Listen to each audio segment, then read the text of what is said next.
My name is Lena Petrova. I'm 29 years old, and my colleagues think I'm the quietest person at our company. In a way, they're right. My mouth is quiet.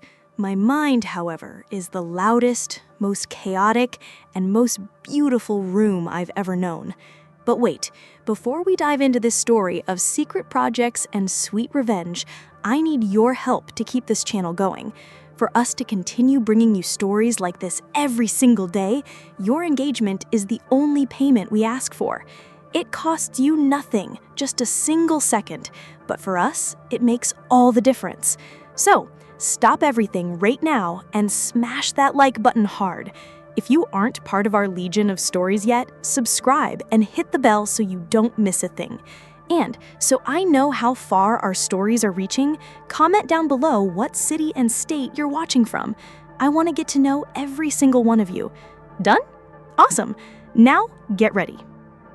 I am a data scientist at Synapse, a massive e-commerce corporation where extroversion is a prized currency. Officially, my job is mind-numbingly mundane. I run routine analytics for the marketing department, I track click-through rates, I optimize ad spend, and I generate colorful charts that prove people are 15% more likely to buy red shoes on a Tuesday. It's work I can do in my sleep, and most days, I feel like I am. My boss, Greg, adores those charts. Greg is a manager who thrives on what he calls performative productivity. He values loud talkers, flashy PowerPoint presentations, and people who constantly use words like synergy and disruption, without a trace of irony. He sees my quiet, methodical nature not as focus, but a lack of engagement. In our team meetings, while others are loudly brainstorming superficial ideas, I'm silent. He thinks my mind is empty. In reality, it's on fire. It's miles away in a secret digital space, working on my real project, my life's work, my secret. For the past year, in the quiet hours after the office cleaning crew had gone home, and on weekends that bled one into the other, I've been building Athena. Athena is not just a program. She is a nascent intelligence. An AI-based threat detection system, but nothing like the clumsy, rule-based security software Synapse had paid millions for. Their system is a digital guard dog, trained with a photo album of known intruders, taught to bark only at familiar faces. Athena is different. I wasn't teaching her what an enemy looked like. I was teaching her what home felt like.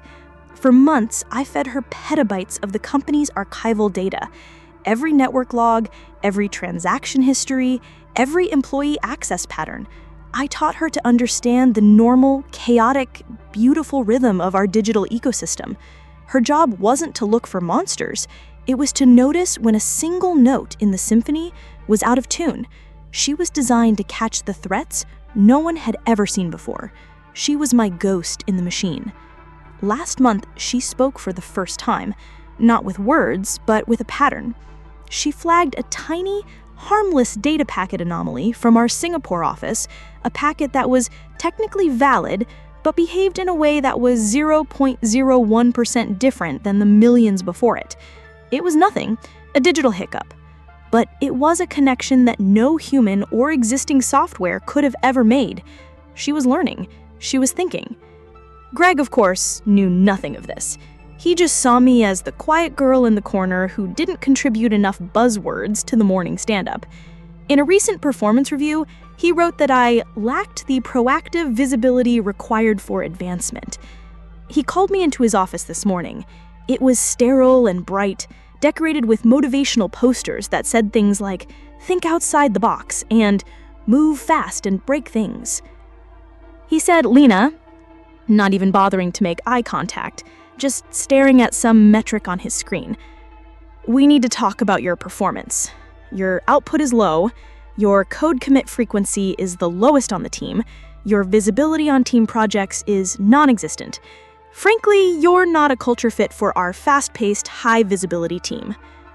I stood there, silent, my hands clasped behind my back. "So we've decided to let you go," he said with a sigh, as if my termination was a personal inconvenience to him. I just nodded. I had been expecting it. "Now," he said, finally looking at me, his eyes devoid of any empathy, "there's a final task I need you to handle. It's housekeeping, really. The archival servers are almost full. I need you to handle the Q2 data purge, all the old marketing and network logs in the archival server. Anything older than 6 months. Just delete it to free up space. It's just redundant data junk." I felt the air rush from my lungs, but I stood tall, my face a mask of professional calm. "I understand." "Good," he said, a flicker of triumph in his eyes. He slid a single piece of paper and a pen across his desk. "Before you go, I need you to sign this. It's a formal retraction of the Cassandra report for our internal audit.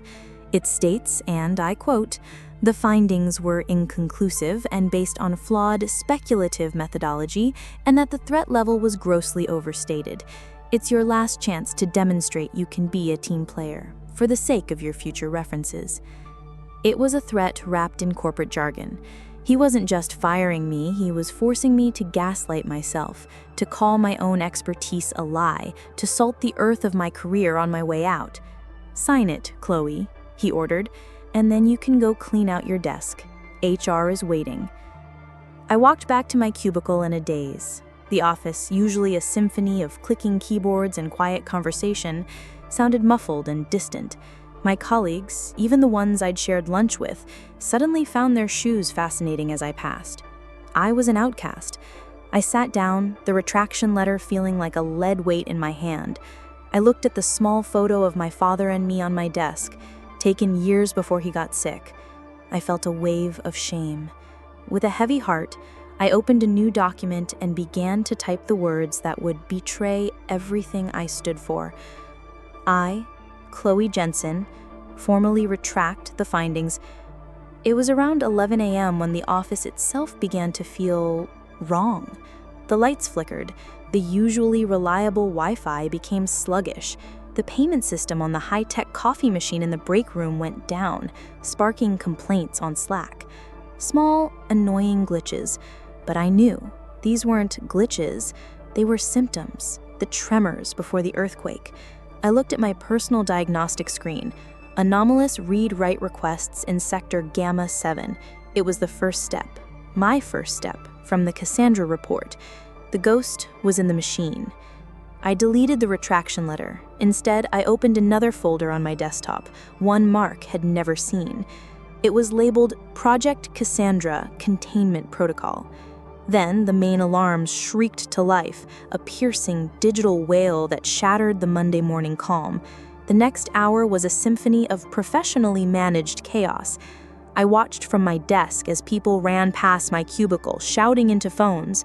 The war room, a glass conference room with wall-to-wall screens, became the epicenter of panic. The screens, usually a soothing green, were now a terrifying cascade of angry red alerts. I could hear Mark's voice, high and frantic. "Shut down the external servers, now! Isolate the network!" He was barricading the front door while the enemy was already in the master bedroom stealing the jewels. I ignored the commotion. I put on my noise-canceling headphones, filling my ears with the calming, intricate patterns of a Bach cello suite. I filled my screen with my containment protocol and went to work. The hackers were a torrent of water flooding the system. Mark and his team were trying to build a dam miles downstream from the breach. I wasn't building a dam, I was diverting the river. My fingers danced across the keyboard. I wasn't just typing commands, I was conducting a silent orchestra. I opened ancient, forgotten sluice gates in the code, rerouting their attack into isolated, empty data lakes, honeypots I had designed years ago where they could do no harm. In the war room, the senior security engineer, David, stared at his screen in disbelief. He saw the fighting back, but he couldn't identify who it was, not from his side of the screens. Mr. Harrison, the stern, silver-haired owner of the company, had arrived and was observing the chaos with quiet, simmering fury. "Who?" he demanded, his voice cutting through the panic. David's fingers flew across his keyboard, tracing the source of the defensive commands. "The commands," he said, "they're being executed from a single internal terminal in the main office block, Terminal 7B, Chloe Jensen's terminal." All eyes in the room turned to Mark, whose face had gone a ghostly white. "Where is she?" Mr. Harrison's voice was dangerously low. I let her go this morning, sir," Mark stammered. "You what?" Just then, the security chief pointed a trembling finger at the main screen. "Sir, look," he said. "It's her report, the Cassandra report. The attack, it's following her prediction, to the letter, every single step." He clicked another file, the retraction letter Mark had forced me to write. "And this," he said, his voice barely a whisper, "is what he was making her do today." The war room fell into a dead silence, broken only by the sound of my fingers typing away at my desk 100 feet away. Mr. Harrison walked out of the war room, his face like carved stone. He found me at my desk, a picture of calm in a sea of chaos. He stood there for a moment, watching my screen as I executed the final commands of the containment protocol. The last of the hostile processes flickered and died. The system was secure. I took off my headphones, the final notes of the cello suite fading, and finally looked up at him. "It's done," I said. He didn't say thank you. He just looked at the copy of the Cassandra report in his hand, then back at me. "You tried to warn us." "It's my job," I replied simply. "I see the ghosts." The next morning, I was in his penthouse office. Mark was there too, standing in the corner by a potted plant, looking small and broken. "Mark," Mr. Harrison said without looking at him, "you are relieved of your duties as head of innovation. You can clean out your office after this meeting." He then turned to me. "Chloe, I've read your full report and the retraction letter. It seems I've been paying the wrong people to be paranoid." He paused. "I don't need a team of people who tell me what I want to hear. I need one person who tells me the truth, especially when it's hard.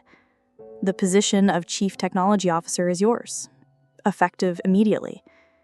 A vindication so pure and so total washed over me, and for the first time in a long time, I felt the knot of anxiety in my stomach finally unwind. "Thank you, sir. I accept." "Good. Your first task is to implement every recommendation from your report across the entire company." "Of course. I'll need an assistant to help me manage the project, someone to collate reports, handle scheduling, and give me a full accounting of how these warnings were ignored." I turned my gaze to Mark, who flinched. I believe Mark just became available. My first act as CTO was to walk down to my old department. Mark was sullenly packing his expensive belongings into a cardboard box. I walked past him and placed a thick, printed stack of my old, ignored security reports on the desk of his new, much smaller cubicle. "Mark," I said, my voice even and professional, "I'll need a detailed summary of all of these, highlighting the potential financial impact of each ignored vulnerability, complete with a root cause analysis of the management failure that led to them being dismissed. Have it on my desk by morning. It's for our internal audit." He just looked at me, his face a mask of utter defeat. For the first time, he finally understood. I hadn't just been seeing ghosts. I had been seeing the future. And now, I was in charge of it. 6 months later, I stood looking out the window of my new office, Mark's old office. The view was the same, but the world felt different. I was different. The first few months as CTO had been a whirlwind of rebuilding, not just systems, but trust. The Cassandra report became a legendary document within the company, a symbol of a culture shift I was leading, a culture where truth was valued over comfort. Power, I learned, was a strange and heavy coat. It was warm, but it could also be isolating. I found myself looking at the eager faces of young engineers in my meetings and actively searching for the one who looked skeptical, the one with an uncomfortable question. I never wanted to become Mark. I never wanted to be so insulated by my own authority that I couldn't hear a warning bell ringing right next to me. Mark was gone. He lasted 2 weeks as my assistant before quitting unable to handle the humiliation. I heard he took a lesser job at a smaller company, his reputation in the valley tarnished. I felt a brief, fleeting flicker of satisfaction, but it was quickly replaced by something else. The satisfaction wasn't in his fall. It was in my own rise. His fate was irrelevant to me. My victory wasn't about him. It was about the validation of my work, my principles. My real project, the one that brought me true peace, was the foundation I established in my father's name. The Jensen Foundation for Digital Literacy provides free cybersecurity consulting and services to small businesses, the very kind that are most vulnerable, just like his was. I was using the resources of a corporate giant to protect the little guys. I was honoring his memory by fighting the same kinds of ghosts that had haunted him. That, I realized, was the final lesson. The pain of my past, the frustration of being ignored, the humiliation of being fired, wasn't just a series of unfortunate events. It was a crucible. It had forged me. It had given me the paranoia to be a great analyst and the resilience to survive the corporate politics. The wound had become my armor. I turned from the window, my mind already on the next challenge, the next ghost to hunt. The future was a vast, complex network of possibilities, and for the first time, I felt truly ready to navigate it, not as a Cassandra fated to be ignored, but as an architect, ready to build something stronger. The story is over, but our conversation is just getting started. Now it's your turn to talk. I want to know 2 things in the comments, and I want honest answers. First, what would you have done in Chloe's shoes? When her boss demanded she sign the retraction, would you have refused, or would you have done it and then saved the company anyway? Second, what did you think of this story? Was the I told you so moment as satisfying as you hoped? Leave your full opinion. If you made it this far, it's because this story moved you. So if you haven't already, show your strength. Hit the like button so more people see this incredible turn of events. Subscribe so you don't miss the next ones. And share this with someone who needs to see justice served. Your engagement is our fuel. See you in the next story.